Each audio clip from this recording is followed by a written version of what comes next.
ऐसे युग पुरुष, ऐसे महापुरुष की, जिन्होंने हमारे समाज के लिए इतना सारा योगदान दिया, ऐसे ऐसे कार्यों को हमारे सामने उन्होंने प्रस्तुत किया, जिसे सुनकर या समझकर या उसमें लिप्त होकर अगर देखा जाए तो समाज में उपस्थित कुरीतियों को, समाज में फैली अफवाहों को और समाज में फैली ऐसी अनेक गतिविधियों को उन्होंने दूर किया है, जिससे हमें ये प्रतीत होता है कि मानव जीवन जो हमें मिला है वो सत्य में किसी ऐसे कार्य के लिए मिला है जिसे हम कभी समझ नहीं पाते। हमारे देश में कई ऐसे सारे संत पैदा हुए जिन्होंने अपने उचित समय पर ऐसी बातों का प्रबंध हमारे लिए किया, जिसको सुनने के बाद, उनकी बातों पर चलने के बाद ऐसा महसूस होता है कि वास्तव में उन संतों ने हमारे लिए जो योगदान दिया है वो एक सराहनीय है, हम लोगों के लिए एक वरदान है। इसी क्रम में जब हम कबीर दास जी की बात करते हैं, उन्होंने अपने वाणी के माध्यम से लोगों के बीच जो सामंजस्य स्थापित किया है, एक दूसरे से बात करने का, हमारे रहन सहन की बातों का, जीवों पर दया करने की जो बातें हैं, उनको सुनने के बाद लगता है कि वास्तव में यदि व्यक्ति के पास कोई संत ना हो, यदि आपके पास कोई गुरु ना हो, तो आपका जीवन व्यर्थ रहता है। क्योंकि व्यक्ति को सही दिशात्मक सोच और सही दिशात्मक रास्तों पर चलने के लिए एक गुरु की आवश्यकता पड़ती है। और जब तक आप लोग स्वयं से रास्ता बनाने की कोशिश करेंगे, रास्ता तो बनेगा ही बनेगा, लेकिन जिन रास्तों पर आपको चलना चाहिए उस रास्तों को स्वयं बना पाना इतना आसान नहीं होता है जितना हम लोग समझते हैं। किसी बिंदु पर अगर कार्य किया जाए, कार्य तो पूर्ण होता है, लेकिन अगर वही कार्य किसी गुरु के दिशा निर्देश में अगर हम संपन्न करते हैं तो उसमें उपस्थित जो त्रुटियां होती हैं, जो कमियां होती हैं, वो पूर्ण रूप से खत्म हो जाती हैं। इसीलिए कहा जाता है, अगर आपको जीवन मिला है, मानव जीवन मिला है, तो आप अपने जीवन में गुरु बनाइए और गुरु की अच्छाइयों को अपने अंतरात्मा में उतार कर उस पर चलने की कोशिश करिए। हम मान लेते हैं कि आप एक संत नहीं बन सकते हैं, लेकिन संतों की वाणी सुनकर उस पर अमल कर सकते हैं। ऐसे कई संत हुए हैं हम लोगों के बीच में, जिन्होंने अच्छाइयों को स्थापित करके बुराइयों को खत्म किया है, लेकिन किसी कारणवश उनकी अच्छाइयों को दबा दिया जाता है और हम उनको भूल चुके हैं। और विभिन्न पाखंड आडंबरों में हम लोग ऐसे लिप्त हो गए हैं कि वहां से निकल पाना हमारे लिए बहुत मुश्किल है। अक्सर देखा जाता है कि व्यक्ति सच्चे रास्ते पर चलते हुए भी कहीं ना कहीं झूठ बोल देता है। समाज में जो झूठ बोलने का जो कारण है वो मैं आज स्पष्ट करता हूं कि व्यक्ति झूठ बोलता क्यों है। दरअसल जब व्यक्ति अपने जीवन के लक्ष्यों को या मानव जीवन का जो समय सीमा निर्धारित है या मनुष्य का जो कर्तव्य है, आपको जो मानव जीवन मिला है, अगर व्यक्ति उसके बारे में समझ नहीं पाता है या उसके क्या कह लीजिए उसके अंदर समस्त वस्तुओं का लोभ है। लोभ का अर्थ है कि अगर आपका परिवार है तो आप परिवार के प्रति जो दायित्व है उसको अच्छी तरीके से सोचते हुए आप ऐसा कार्य करते हैं कि हमारा जो परिवार है वो परेशानी में न रहे। लेकिन परेशानी में न रहे इसका अर्थ ये नहीं होता कि आप गलत रास्ते को इस्तेमाल करिए, किसी से झूठ बोलिए। यही कारण है कि प्रत्येक व्यक्ति अपने परिवार के लिए, स्वयं के लिए, धन संपत्ति को इकट्ठा करने के लिए लगातार लगा है और इस कारण वो झूठ भी बोलता है, सत्य बोलने से पीछे हटता है।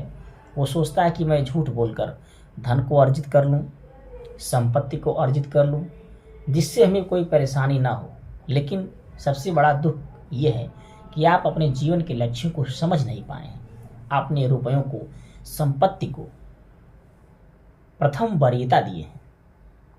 प्रथम वरीयता अगर आप व्यक्तित्व को देंगे, प्रथम वरीयता यदि आप दूसरों के सम्मान को देंगे, तो समझ लीजिए आपका जीवन सकुशल बीतेगा, कोई परेशानी आपके सामने उपस्थित नहीं होगी। और परेशानी से तो कोई बचा नहीं है, कोई ऐसा सिस्टम नहीं बना है, कोई ऐसी मशीन नहीं बनी है, कोई ऐसी दवा नहीं बनी है जिसे खाकर, जिसे अपनाकर, जिसे प्राप्त करने के बाद आपको कोई परेशानी ना आए। तो भूल जाइए, परेशानी जो है वो हमारे जीवन की एक कड़ी है। हम परेशानी को त्याग कैसे सकते हैं? अगर परेशानी को त्याग कर देंगे तो हमें दुख का अनुभव नहीं होगा। और दुख में जिंदगी कैसे जिया जाता है, दुख में कैसे नए रास्ते बनाए जाते हैं, दुख में एक दूसरे की कैसी सेवा की जाती है, दुख में कैसे दूसरे से सहायता ली जाती है, इस बात का आपको ज्ञान नहीं होगा। इन सभी बातों से आप अनजान रहेंगे। और जब ऐसी बातों से आप अनजान रहेंगे तो दूसरे की बातों को समझने के लिए, दूसरों को समझाने के लिए आपके पास वो ज्ञान का भंडार आ ही नहीं सकता है। तो आपके जीवन में जो परेशानियां आती हैं, जो दुख आते हैं, जो सुख आते हैं, ये एक कड़ी के माध्यम से बंधे हुए हैं, या कह लीजिए जुड़े हुए हैं, जिसको पार करना, जिस पर चलना मानव धर्म का कर्तव्य है। आप ऋग्वेद से उठा लीजिए, जो भी कहानियाँ आप पढ़े हैं, जो भी आप सुने हैं, बात कर लीजिए। अगर हम बात कर रहे हैं अंग्रेज़ों के ज़माने की, तो वहाँ से कई सारे हमारे ऐसे वीर पुरुष हैं जिन्होंने हमारे देश को आज़ाद कराने के लिए अपनी कुर्बानी दी। अपने घर, अपने परिवार, अपनी शिक्षा, अपनी पत्नी, अपने बच्चों को छोड़कर हमारे लिए उन्होंने देश आज़ाद कराया। तो क्या जब वो देश आज़ाद कराए थे तो क्या वे सुख में थे? कहा जाता है, आप लोग भी सुने होंगे, खाने के लिए भोजन नहीं मिलता था, लड़ने के लिए शस्त्र नहीं था, लेकिन कहा जाता है ना, हौसले से युद्ध किया जाता है। किसी ने कहा है कि हौसले से उड़ान होती है, पंखों से नहीं। अगर आपके पास हौसला है तो आप आसमान की उस ऊंचाई तक पहुंच जाएंगे जहां पहुंचने के लिए लोग सोचते हैं। तो कोशिश करिए परेशानियों को झेलने की, परेशानियों से बचने की नहीं। परेशानी आपके ऊपर आ रही है, उसको सही तरीके से आप डील कर लीजिए, सही तरीके से उसको काट लीजिए। ये समझ लीजिए वही सबसे बड़ा वीर पुरुष है। क्योंकि परेशानी तो जीवन का एक मूल बिंदु है जो मनुष्य के साथ चलती रहती है और सर्वत्र चलती रहेगी। हमारे जितने साधु, महात्मा, युग पुरुष, जो भी हमारे भगवान हैं, उस सभी कष्टों को झेलते हुए हमारे समाज को एक सीख देने का प्रयत्न किया है, फिर भी हम सीख नहीं पाते। बात कर लें मर्यादा पुरुषोत्तम भगवान श्री राम की। महाराज दशरथ के पुत्र थे, अयोध्या नरेश के पुत्र थे, राजपाट, वैभव सब सर्वगुण संपन्न था। लेकिन जब बारी आई भगवान श्री राम के राज्याभिषेक की, अब इन्हें अयोध्या का राजा बना दिया जाए, जब बात आई कि इनको अयोध्या का राजा बना दिया जाए, तो उस समय माता कैकेयी ने अपने वचनों के माध्यम से जो अयोध्या नरेश को वादा किया था, उनके माध्यम से इन्हें 14 वर्ष का वनवास प्राप्त होता है और वो खुशी खुशी उसे ग्रहण करते हैं। अब उन 14 वर्षों में उन्होंने ऐसी घोर तप कह लीजिए या घोर कष्ट कह लीजिए सहते हुए, माँ सीता का हरण होता है, हनुमान से मित्रता होती है, विभीषण से मित्रता होती है। ये सब मित्रता करने के बाद जो फॉर्मेलिटीज पूरी होती है, करने के बाद अंत में वो लंका पर आक्रमण करते हैं।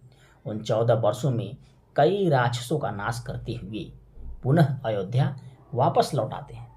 इनका जो 14 वर्ष का कार्यकाल था, इन कार्यकालों में भगवान होते हुए भी उन्होंने जो मनुष्य धर्म का जो पालन किया है, मानवता का जो पालन किया है, वो सराहनीय है, वंदनीय है, हमारे सोचने योग्य है।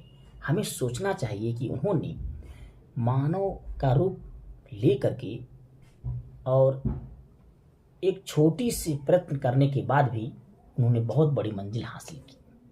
ये हमारे एक सोचने योग्य बात है। हमें सोच समझकर उनके बताए गए रास्तों पर चलना चाहिए। तो हमारे कहने का मतलब ये हुआ कि आप परेशानियों से घबराएं न, उसको फेस करने की कोशिश करिए, उस पर चलने की कोशिश करिए। सफलता आपको जरूर